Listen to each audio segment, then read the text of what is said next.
right. Then without further ado, if no open student forums, we'll go ahead and move to our special presentation. I'd like to introduce our Vice President for Student Affairs, Damon Sims. Go ahead and give you the floor. You should have the option to share screen as well. Well, thanks very much, Jalen, and good evening, everybody. I don't think I'm going to need to share my screen. I'll offer a few remarks, and then I hope there's a little time for any questions or comments that you may have. I am always grateful for time with this group. I see a lot of familiar faces just among the few I can see, and I've heard some voices of people I'm familiar with. I think that GPSA has benefited from very strong leadership in the past, and it continues to build on that tradition, I think. I get to interact a lot with the executives, so Sean and Jalen and I are getting to know one another. It's nice to see Alex and to hear Claire, folks that I've worked with in the past. But I think that the strength of this organization is only improving as it goes along, and its impact on the university community is enhanced as the strength of its leadership continues to grow and develop. So I'm grateful for that. You know, I came into this role 14 years ago now, and so I've been around Penn State for a while, long enough to see the evolution of student government, and it's been a very positive progress with the role of student government here. But what I also know is that each of you really does have to invest an awful lot of time and energy, and sometimes it is underappreciated. I think leadership is often underappreciated, but I just want you to know that your voices matter a lot. People do pay attention to what you have to say, and I hope you continue to be as activist and engaged as you have been.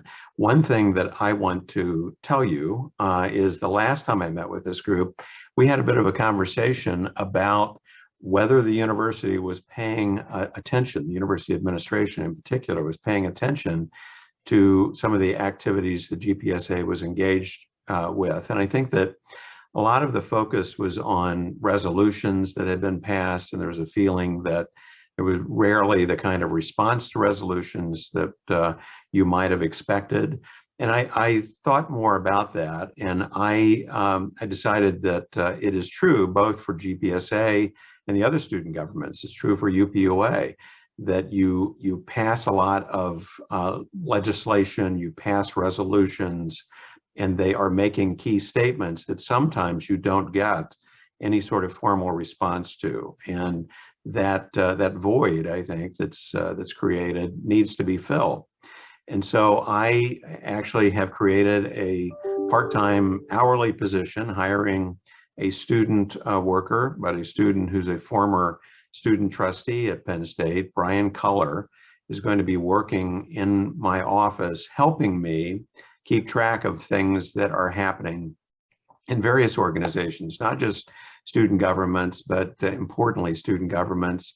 I get a lot of good insight from Adam Christensen and other advisors to the groups, but I think Brian can be doing a little more legwork to identify actions that you take, resolutions you pass, make sure that I'm aware of them, that I'm sharing them with other colleagues in the senior administration so that we can consider them and we can respond in some formal way, and we can have more of a give and take, an exchange that might lead productively to some outcomes that I think you would welcome and that the institution should welcome. So I just want you to know that I was paying attention the last time we chatted, and I think we're going to move forward in a good way. It is important for me to say that from my vantage point, you know, this school year is off to a very good start, better than I and some others might have even most optimistically had thought we could achieve at this point. But in terms of all things COVID, and it does feel like everything has been COVID now for such a long time, we are doing very well. Vaccination rates are strong. We just this week passed 90% in terms of the vaccination rate for students living in the residence halls. I think students overall at University Park are something like 85, 86%. That's strong. Those numbers continue to creep up every day. We have new vaccination data uploads, so that's all very good news, and I hope it continues because there's no question from my perspective about the efficacy of vaccines, and they're keeping us in person in many respects, and certainly in the classroom, we're able to be in person. That's very valuable to everyone. At the same time, you know that part of our strategy in returning was that students and employees who did not upload vaccination data would be tested on a regular basis. We're now testing those folks weekly. And you've probably seen that we have been holding accountable those who don't honor the obligation to be tested.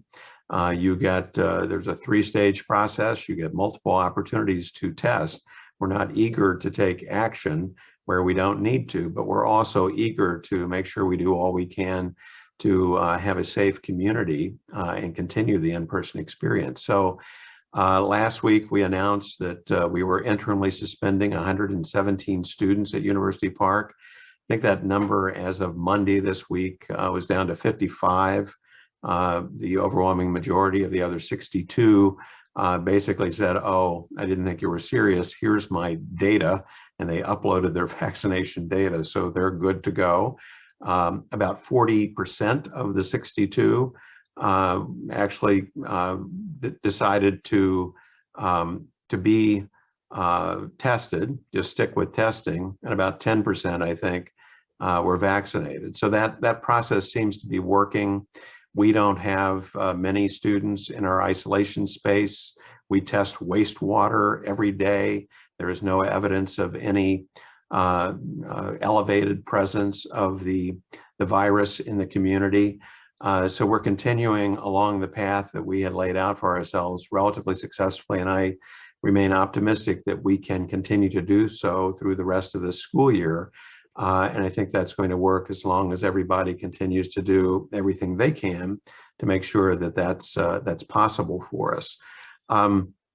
I think that it is just critically important for a university community to be able to be in person as much as possible. It's certainly the case that, there are an awful lot of undergraduate students, both first-year students and second-year students, who came in this year without ever having an experience in a classroom in college. My son is a second-year student at Penn State, and all year last year he lived in a residence hall but never had a class in person.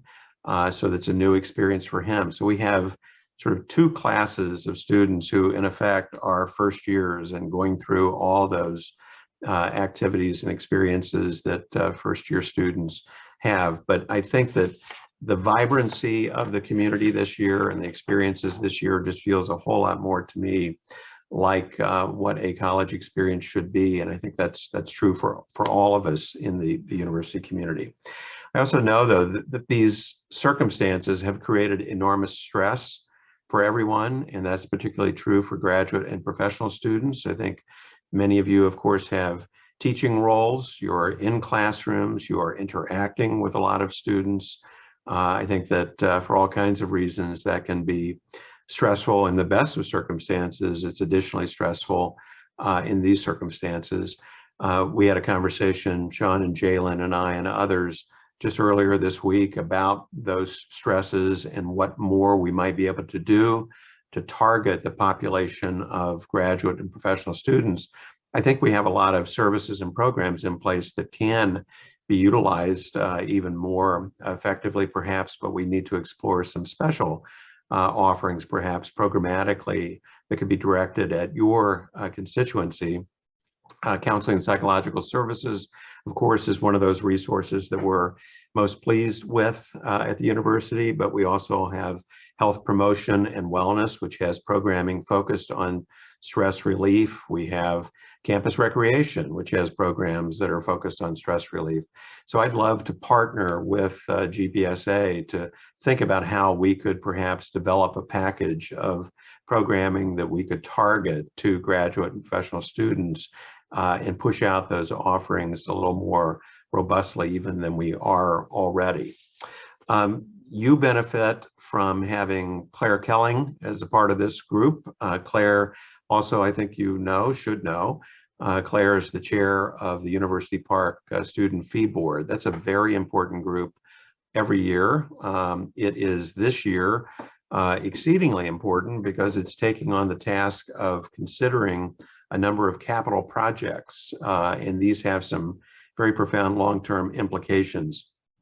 I hope Claire gets a chance, if she hasn't already, to share more with you about those initiatives. But student wellness is an important consideration in all we're doing here. And one of the facilities that the task force is going to, or the committee is going to be dealing with, is a new wellness center.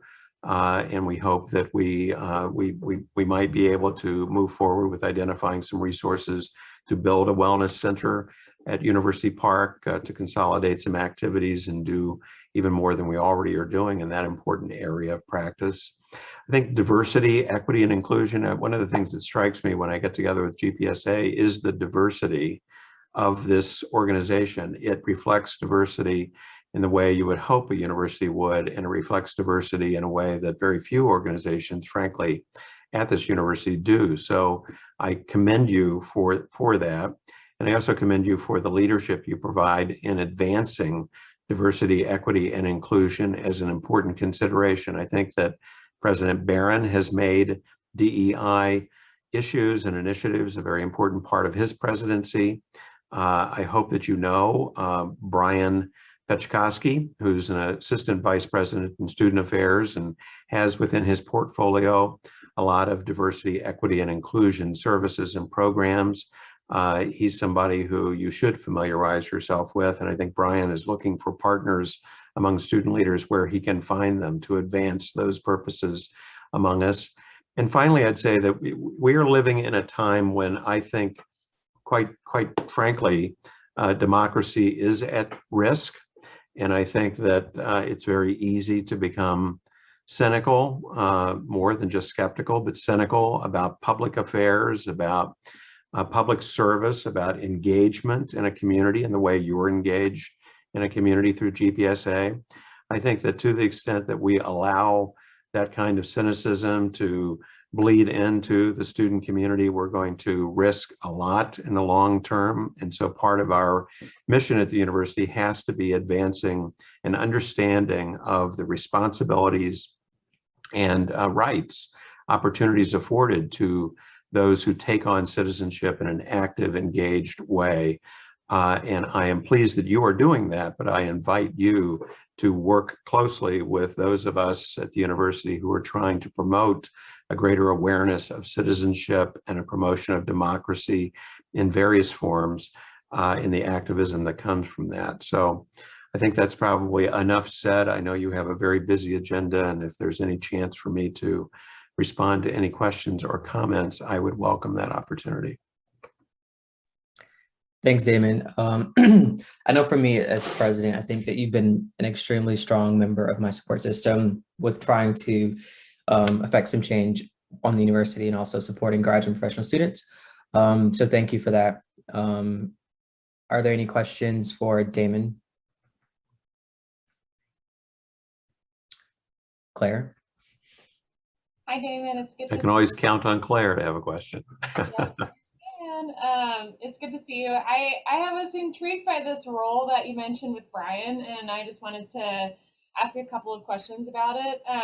Do you anticipate that this would be a one-time role where it's sort of you're experimenting with it, or could it be renewed? Do you anticipate it being a student indefinitely? And if it would be more than a one-time role, I'm just curious if like a new staff member would be hired, or Yeah, to be expanded. yeah, those are great questions. I mean, I think this is a purpose that ought to be sustained. I think that the relationship between student government, importantly, but other organizations too, but student government organizations have a very special role at the university. And I think that role needs to be recognized by the administration.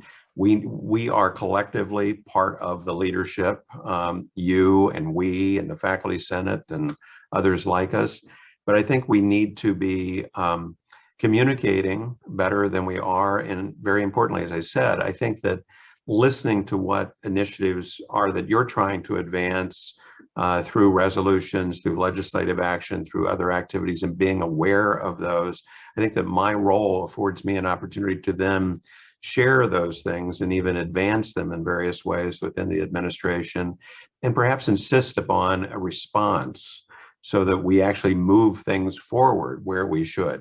Some of the responses at times, frankly, will be no, no, we're not going to do that, but we ought to offer an explanation for why we're not doing that. I think that is the way the transaction ought to go.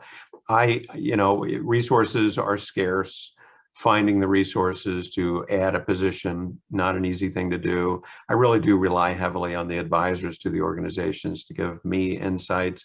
But I think Brian is a good start, at least, to see what more we can do. And then I'd like to systematize this in a way that is sustainable and a little more robust, and do some record keeping so we can track the progress of these things over time and have sort of a history, an archive. I think that would be a very interesting thing to collect, and Brian's going to help with that. Do you think it's a good idea? I think it's a great idea. I just wonder, it seems like it might be a little bit of a data gathering role right now, and I think it would be great if it could even potentially be expanded into some sort of interactive role where there's some person sort of strategizing with student governments on how they might be able to be most impactful. Well, yeah, I'm hoping that's me.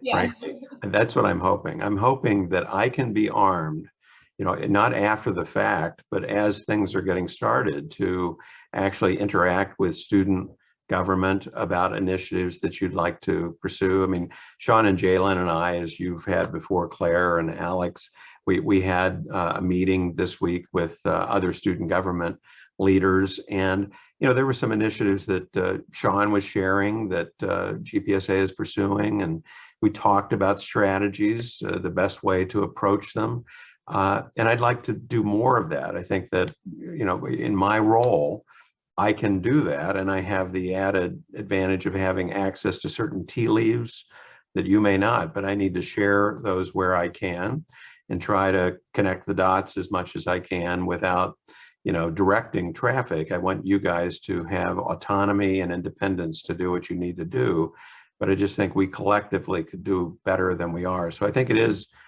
gathering data, but also then informing me with that data so that I can be that person who has the dialogue with all of you and others like you. Thank you. That's super helpful. John?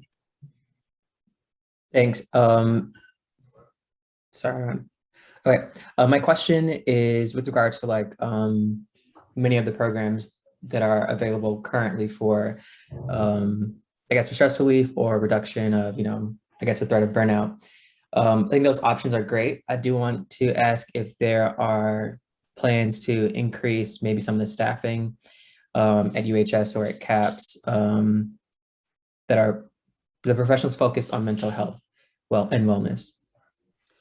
Well, we have dramatically increased staffing in counseling and psychological services, expanded those services over the last handful of years. And that's largely because students have advocated for it. And we've received funding actually through the Student Fee Board that has been paired with additional funding from Central Resources, My Resources, the Commonwealth Campus Resources. So that has very substantially increased in recent years. To the extent that the Student Fee Board or others decide that that's something that we want to continue to expand, I'm more than open to it. University Health Services, I think you and others received a message from me today. I don't know if you saw that, but I sent an email out because we have some capacity issues that are not unlike the capacity issues elsewhere. We also, as they say, have resource issues. So we don't have a lot of cash lying around. But I think we need to have more conversations that include student leadership about how best to resource those services and where we can tie them together in interesting ways. I think that, the CAPS and University Health Services and Health Promotion and Wellness and the rest, they have relationships, but I think they can be drawn together find some synergies and advance purposes together a little more strongly than they can independently of one another. And since most of all of them fall within student affairs, I ought to be able to pull that off. But I'd like to be able to pull that off with the help of student leadership being involved. So I think this whole concept of student wellness needs to be an area of focus, and it is a key aspect of the student affairs strategic plan. We're heavily focused on student wellness.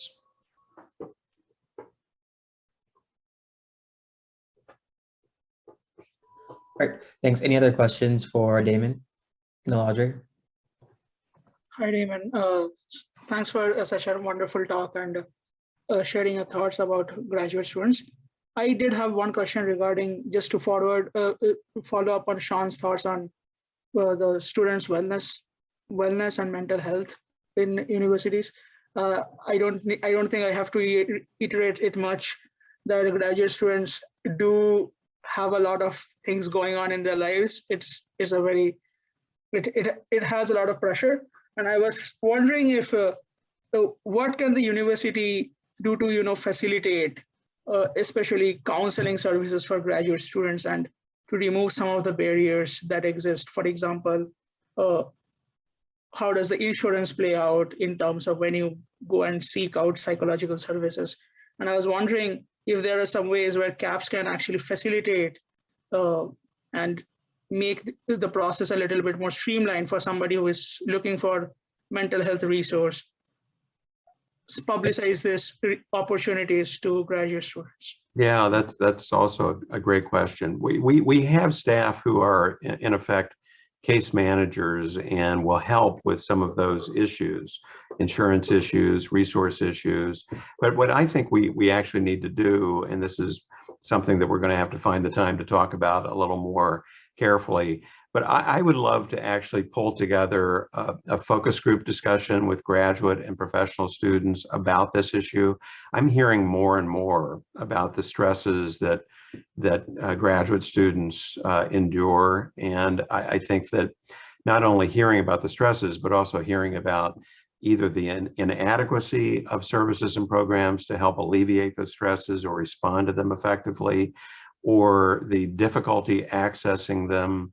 I think we ought to pull together a focus group to dig into that a little bit more, and then have a task group that works on that includes graduate and professional students and the staff and perhaps faculty who ought to be most expert on this topic, and come up with a plan for how we could do better.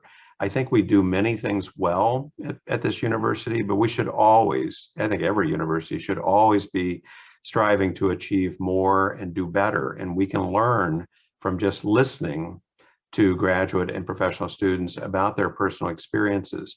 So that's something that I think is an example of how we could partner, GPSA and my office and others, we could partner together to structure something like that and develop a clearer path forward to respond to some of these questions if you guys are interested in it.